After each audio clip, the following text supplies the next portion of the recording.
स्वागत है आप सभी लोगों का हमारे परीक्षावास के यूट्यूब चैनल पे। ये हम लोगों का इंस्टाग्राम हैंडल है और ये हमारा टेलीग्राम ग्रुप का चैनल का हैंडल है। आप इससे हमें जो है लिंक इसको स्कैन करके आप हमें सब्सक्राइब कर सकते हैं। टेलीग्राम वाले में आपको सारी पीडीएफ जो हैं वो आपको मिल जाएंगी हमारे इसकी। अब हम जैसे बात कर रहे थे डायरेक्ट टैक्सेस के बारे में, तो डायरेक्ट टैक्सेस में मैंने आपको भी बताया था सबसे पहले कॉर्पोरेट टैक्स के बारे में, फिर मैंने इनकम टैक्स के बारे में बताया था। अब अगर हम बात करेंगे नेक्स्ट में तो सिक्योरिटी ट्रांजैक्शन टैक्स के बारे में बात करते हैं। अब ये क्या चीज़ होती है? अब जैसे इनकम टैक्स में आपको जो इनकम वगैरह मिलती है उसमें आपका लगता है। सिक्योरिटी ट्रांजैक्शन टैक्स जो होता है वो आपकी जैसे सिक्योरिटीज़ है, जैसे मान लीजिए आपने स्टॉक मार्केट में इन्वेस्ट किया और म्यूचुअल फंड्स में इन्वेस्ट किया, उसमें जो आपको फ़ायदा मिलता है उन सब सिक्योरिटीज़ पे आपका टैक्स लगता है। उस टैक्स को जो हम कहते हैं सिक्योरिटी ट्रांजैक्शन टैक्स। ये आपकी जितनी भी वैल्यू है, जो इतनी आपकी ट्रांजैक्शन वैल्यू है, उस पूरी वैल्यू पे जो है वो आपका वो टैक्स लगाया जाता है। उस टैक्स को डायरेक्टली जो है गवर्नमेंट ऑफ इंडिया को वो टैक्स जाता है, वो यूनियन गवर्नमेंट को ही जाता है। मैंने आपको पहले भी एक दफ़े जो है, आप जब क्लासेस करा रही थी, मैं डायरेक्ट टैक्सेस का पूरा बताया था कि कौन सा यूनियन गवर्नमेंट को जाता है और कौन सा स्टेट गवर्नमेंट को जाता है। तो ये जो टैक्स है वो म्यूचुअल फंड्स वगैरह पे लगता है। अब जैसे इसमें आप देख भी सकते हैं यहाँ पे स्टॉक्स एंड म्यूचुअल फंड्स वगैरह पे ये जो टैक्स है वो आपका लगता है। ये स्टॉक्स एंड म्यूचुअल फंड्स में एंड उनके डेरिवेटिव्स या कुछ और भी चीज़ें जो भी गवर्नमेंट ऑफ इंडिया से सब रिकॉग्नाइज्ड होती हैं, जो स्टॉक एक्सचेंज वगैरह में रहती हैं, उसमें अगर आप देखेंगे तो उसमें टैक्सेस लगते हैं। ये जो है ट्रांजैक्शन वैल्यू पे पूरे लगती है सिक्योरिटी के। अब अगर इसकी हम बात करें, ये गवर्नमेंट ऑफ इंडिया जो डिसाइड करती है कि कितना लगेगा, क्या रहेगा, और ये इंक्रीज करता है आपकी कॉस्ट ऑफ ट्रेडिंग को।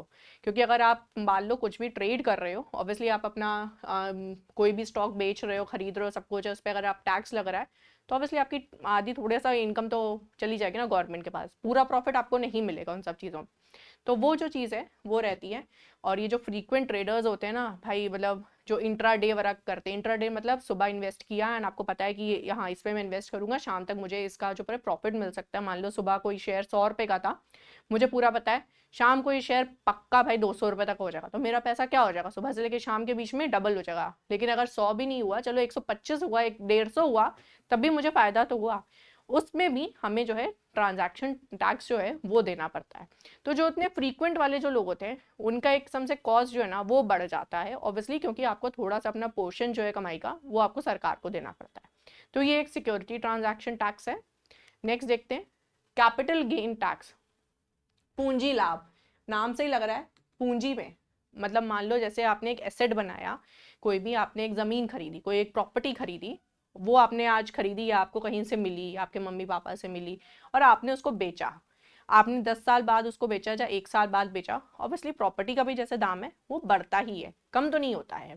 तो वो दाम जो बढ़ेगा, उस दाम के बढ़ने पे जितना आपको जो प्रॉफिट होगा, मान लो आपने 1 लाख रुपए की कोई प्रॉपर्टी खरीदी थी और अब 10 साल पहले खरीदी थी, अब उस प्रॉपर्टी का दाम जो है 8 लाख हो चुका है, तो आपको 7 लाख का प्रॉफिट हुआ ना, उस प्रॉफिट पे जो है आपको टैक्स देना पड़ेगा। वो एक कैपिटल गेन टैक्स है, वो टैक्स आपको देना पड़ेगा। अभी देखिए इसमें लिखा है when you sell of the asset, जब लाभ, जब संपत्ति को बेचने पे जो आप कमाते हैं तब। और the profit is called as the capital gain, क्योंकि वो जो प्रॉपर्टी से आपको फायदा मिल रहा है वो भी एक कैपिटल गेन है। जैसे आपको सिक्योरिटीज बेचने से फायदा मिल रहा था, उसी तरीके से आपको प्रॉपर्टी बेचने से फायदा मिल रहा है, तो वो भी एक टैक्स का ही पार्ट हो जाता है। वो शॉर्ट टर्म भी हो सकता है, लॉन्ग टर्म भी हो सकता है। अब जैसे गेन जैसे भाई शॉर्ट टर्म हो सकता है 1 साल या उससे कम, या लॉन्ग टर्म 1 साल से उससे ज़्यादा, मान लो 8-10 साल के लिए हमने वो रखा तो उससे ज़्यादा। Property own and can be transferred like land, buildings, patents वगैरह हुए, ट्रेडमार्क्स हुए, ज्वेलरी वगैरह हुई, ये सारी चीज़ों पे ही लगता है। मतलब मैंने आपको एग्जांपल दिया था एक लैंड से, लेकिन हाँ मतलब ये लैंड, बिल्डिंग्स, पेटेंट्स, अपनी मशीनरी, व्हीकल्स, इन सब चीज़ों पे जितना भी आपको गेन होगा ना, उस चीज़ों पे आपको वो टैक्स देना पड़ेगा। कुछ ये एसेट के फॉर्म में बता रहे हैं, तो एसेट वाली चीज़ें ऐसी होती हैं कि मतलब हमें पता है कि एक चीज़ हमने कि अपनी पूंजी जो है एक बनाई है, एक एसेट हमने बनाई है। मान लीजिए ज्वेलरी है, वो भी हमारे लिए एक एसेट है ना। आज हमने पता है कि सोने का दाम भी है, धीरे धीरे बढ़ता है, तो ऑब्वियसली हम उसी में इन्वेस्ट करते हैं कि चलो यार एक खरीद के रख लेते हैं, अभी सस्ता है, बाद में अगर काम होगा तो यही काम आ सकता है, नहीं तो उसको बेच के हम कुछ और कर सकते हैं, तो वो एक एसेट बनता है। लोगों की ट्रेडमार्क्स है, मान लीजिए कोई ट्रेडमार्क किसी ने अपने नाम पे करा, फिर उसके बाद उसको किसी को बेचा, तो वो सारी चीज़ें जो हैं, हमें जो जितना चीज़ों से फ़ायदा होगा तो उसमें हमें टैक्स देना पड़ेगा। अब कमोडिटी ट्रांजैक्शन टैक्स की बात करते हैं। कोई भी एक कमोडिटी होगी, उस पर जो होगा, ये यूनियन बजट 2008-9 में जो है सबसे पहले वही आया था, इसमें जो है रेवेन्यू बढ़ता है, और जितना भी मार्केट वगैरह जो होता है इसमें जो है एग्रीकल्चर वाली चीज़ों को हम नहीं लेते। बाकी किसी भी कमोडिटीज़ वगैरह का ट्रांजैक्शन अगर आप करते हैं तो उस पर जो है आपको ये टैक्स देना पड़ता है। ये भी एक रेवेन्यू जनरेट करने का तरीका, इतने डिफरेंट टैक्सेस लेने का तरीका वही है कि हर चीज़ में अगर हम टैक्स लेंगे, हर चीज़ में मान लो सिक्योरिटीज़ में भी ले लिया हमने, अपना जो है कैपिटल गेन्स पे भी ले लिया, कमोडिटी ट्रांजैक्शन पे भी ले लिया, तो हमें धीरे धीरे गवर्नमेंट का क्या होगा, इसमें रेवेन्यू जनरेट होगा। तो किसी कमोडिटी के लेन देन में भी जो टैक्स लगाया जाता है उसको हम कमोडिटी ट्रांजैक्शन टैक्स कहते हैं। एक होता है मिनिमम ऑल्टरनेट टैक्स, ये जो आया था पहले 1987 में आया था, उसके बाद लग गया था असेसमेंट ईयर 1989 में, उसके बाद ये फाइनेंस एक्ट 1990 से इसको हटा दिया गया था, उसके बाद ये फिर से आया 1996 के फाइनेंस एक्ट से, और ये लागू हुआ था 1 अप्रैल 1997 से। अब तब से ये चल रहा है, लगना हटने के बाद से अब ये चल रहा है। तो इसकी अगर हम बात करें, जो भी आपने जैसे कई चीज़ होती है ना मिनिमम ऑल्टरनेटिव टैक्स की, मान लो मैंने एक स्टार्टअप शुरू किया, उस जैसे आपको मैंने बताया था कंपनीज एक्ट वरा होता है, तो उस कंपनीज एक्ट में अगर हम बात करें, हमने अपना रजिस्टर करवा दिया, उसमें मैंने आपको कहा था कुछ स्टार्टअप वरा में जैसे है कि अगर मुझे मान लो कुछ साल के लिए अभी मुझे गवर्नमेंट ने कहा कि तुम्हें टैक्स देने की ऐसी ज़रूरत नहीं है, अगर तुम्हारा प्रॉफिट इतना है तो तुम्हें टैक्स देने की ज़रूरत नहीं। बहुत लोग ऐसे होते हैं जो अपने जो प्रॉफिट्स हैं उनको छुपा लेते हैं, अब ताकि हमें टैक्स से बचना चाहेंगे। तो अगर उस चीज़ को अगर हम देखें, और लेकिन वो अगर आप पेपर में देखो ना तो उनको प्रॉफिट्स हो रहे हैं, उनके अगर रिकॉर्ड चेक करो तो उनको प्रॉफिट्स वो हो रहे हैं। तो उन लोगों पे भी थोड़ा सा नज़र लगने में एक मिनिमम ऑल्टरनेट टैक्स जो है वो इंट्रोड्यूस किया गया, ताकि थोड़ा बहुत तो टैक्स के दायरे में आए, ज़्यादा टैक्स नहीं देना हो लेकिन हाँ थोड़ा टैक्स के दायरे में वो लोग भी आए। अभी देखिए ज़ीरो टैक्स कंपनीज जो होती हैं उनको भी वो मतलब उनको प्रॉफिट हो रहा है, लेकिन उसके बाद भी उनको सम ऑफ डिविडेंड्स वगैरह मिल रहे हैं, प्रॉफिट हो रहा है, लेकिन वो टैक्स कंसेशन वगैरह को इतना वो कर देते हैं कि हाँ हमें टैक्स नहीं देना पड़े। तो उन लोगों को भी जो है इस दायरे में लाया जाता है, उनको पता है कि मिनिमम थोड़ा आपको टैक्स देना ही पड़ेगा।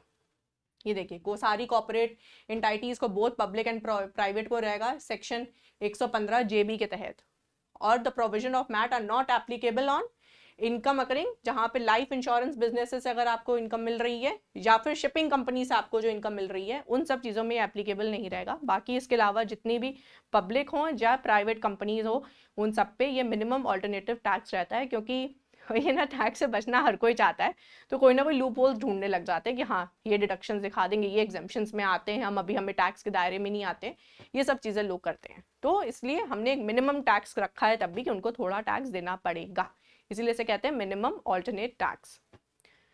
अब डायरेक्ट टैक्स कोड की बात करें, अब डायरेक्ट टैक्सेस की बात हो रही है, तो डायरेक्ट टैक्सेस के लिए एक अलग से आया था एक डायरेक्ट टैक्स कोड, ताकि टैक्सेस को और ज़्यादा सिंप्लीफाई किया जाए और ज़्यादा रेगुलेट होके वो ढंग से लग सके।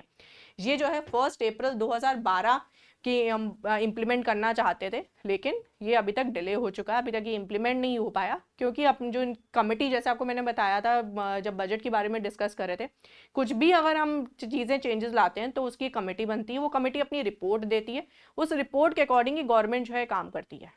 वो रिपोर्ट जैसी देगी फिर हम डिसाइड करेंगे कि हमें इसमें करना क्या है, हमें इसमें क्या डिसीजन लेना है। लेकिन वो अभी रिपोर्ट जो है, वो रिपोर्ट भी कैसे बनाते हैं यार, पूरा वो लोग सर्वे करेंगे, हर जगह जाके सर्वे करेंगे, वो देखेंगे कि मतलब इसमें क्या क्या चीज़ें हो सकती हैं क्या नहीं हो सकती हैं, उस सर्वे के अकॉर्डिंग वो अपनी रिपोर्ट देंगे कि अगर इसको हम लागू करेंगे तो हमें कितना फ़ायदा होगा या कितना नुकसान होगा, या अभी करना चाहिए या नहीं करना चाहिए।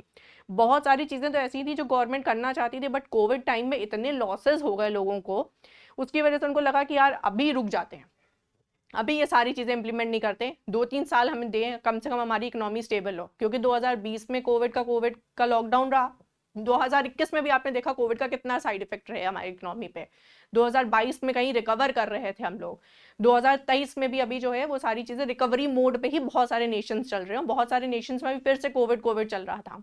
तो अगर जो रिकवरी मोड अभी चल रहा है सबका, तो कम से कम थोड़ा सा रिकवर होते, फिर वो चीज़ें कुछ इंप्लीमेंट करते, और कई चीज़ें, वो सर्वे जो था ना पूरा हिल गया कोविड के बाद से, क्योंकि कोविड से पहले बहुत चीज़ें अलग थी, कोविड के बाद बहुत चीज़ें चेंज हो गई, तो अभी तक ये लागू नहीं हुआ है। इसके बाद कहा जाता है कि अगर ये लागू हो जाएगा तो काफ़ी ज़्यादा सिंप्लीफाई हो जाएंगी चीज़ें, और टैक्सेशन में आपको काफ़ी चेंजेस देखने को मिलेंगे। इसका ऑब्जेक्टिव्स देखते हैं क्या क्या है।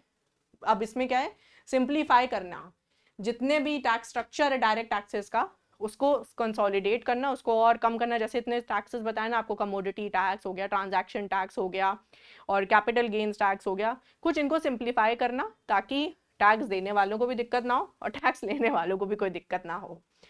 टैक्स सिस्टम को मोर इफेक्टिव बनाना, मोर एफिशिएंट बनाना, बहुत अच्छी बात है। इंटीग्रेट करना बहुत सारे लॉज वगैरह को, जैसे income tax, wealth tax, dividend tax, ये सारी टैक्सेस को जो है इनको इंटीग्रेट करना, कुछ मतलब ऐसे चीज़ें लेके आएंगे कि सारी चीज़ें जो है आपको एक ही बार भरो, उसी में सारी चीज़ें आपकी हो जाएं।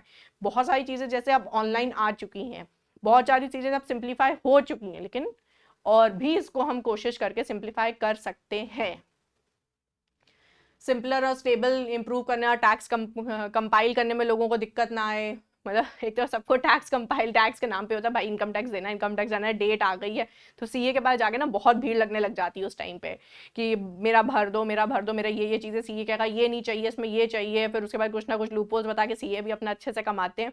इनकम टैक्स वगैरह भरना भी हो तो परीक्षावास में आ जाएगा, वो भी सिखा दिया जाएगा। उसके बाद कंपाइल करने में उन सब चीज़ों में सिंपल रहे, स्टेबल रहे, ये सब चीज़ें रहेंगी।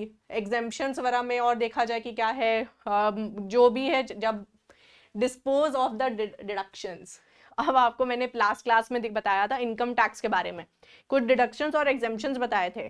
अगर मैंने आपको बताया था 2 स्लैब आ चुके हैं, अगर आपको कोई भी डिडक्शंस और एग्जेम्पशंस नहीं क्लेम करने हैं तो आप दूसरा स्लैब ले चुके हैं, जो कि अब जो है वहां पे डिफॉल्ट बन चुका है। मतलब गवर्नमेंट क्या चाहती है, आप डिडक्शंस और एग्जेम्पशंस अब नहीं क्लेम करें, उसके अलावा भी जो हम टैक्स वाला आपको स्ट्रक्चर दे रहे हैं ना, वो हम आपको इतना सिंप्लीफाइड दे रहे हैं और इतने कम स्लैब में आपको दे रहे हैं कि आपको टैक्स वैसे भी लगेगा कि आप कम है, आपको लगेगा ही नहीं कि वो टैक्स ज्यादा देने को पड़ रहा है आपको, तो आपको उसमें ज्यादा देने का इतना कुछ मिलेगा ही नहीं। आपको लगेगा कि हाँ भाई नॉर्मल टैक्स रेट पे ही मिल रहा है, हम डिडक्शन क्लेम करें चाहे ना करें क्लेम, तब भी हमारा टैक्स उतना ही पड़ रहा है। तो ताकि क्या चाहते हैं, डिडक्शंस वगैरह जो है, एग्जेम्पशंस जो है धीरे धीरे खत्म हो जाए। इंप्रूव करें टैक्स बेस को, ताकि अगर गवर्नमेंट का टैक्स बेस इंप्रूव होगा तो उनकी अर्निंग्स अच्छी होंगी ही होंगी, उनका रेवेन्यू अच्छा होगा तो वो अच्छे से खर्च कर पाएंगे, उनको भी अच्छा प्रॉफिट मिलेगा। तो ये सारी चीज़ें थी डायरेक्ट टैक्सेस के बारे में। अब नेक्स्ट क्लास में हम लोग देखेंगे इनडायरेक्ट टैक्सेस के बारे में कि वो क्या चीज़ें हैं, क्या कैसे क्या किया जाता है, तो उसके बारे में हम नेक्स्ट क्लास में डिस्कस करेंगे। तब तक हमारे चैनल के लिंक को आप शेयर करिए और सब्सक्राइब ज़रूर करिए।